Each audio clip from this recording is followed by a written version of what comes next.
Nicolas Bouzou.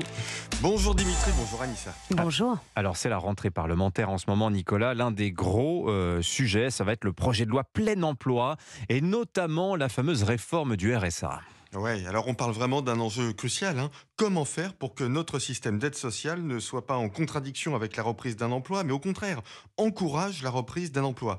Le RSA, c'est la principale aide sociale dans notre pays. Elle concerne 1,9 million de nos concitoyens qui touchent, selon leur situation, entre 600 et un peu plus de 1000 euros par mois. Ça représente globalement un budget de plus de 12 milliards d'euros. Donc c'est vraiment au cœur de notre système social. Et c'est un sujet économique, mais aussi politique. Tous les élus vous diront qu'ils rencontrent tous les jours des Français qui bossent et qui ont l'impression qu'on peut gagner sa vie aussi bien sans travailler qu'en allant au boulot. Et c'est pour ça donc qu'il faut réformer ce système pour gommer ce sentiment d'injustice.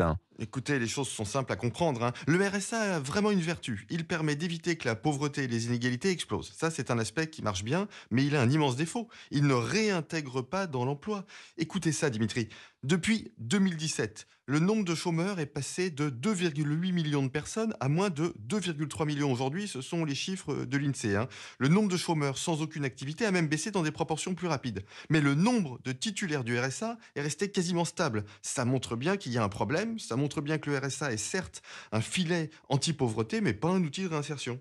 Donc la réforme consiste à sanctionner les allocataires qui ne respectent pas leurs engagements, si j'ai bien compris. Ouais, alors il existe déjà un système de sanctions en fait. Si l'allocataire aujourd'hui ne respecte pas ses engagements, il peut être radié, mais dans les faits, ça ne se fait pas parce que c'est trop sévère.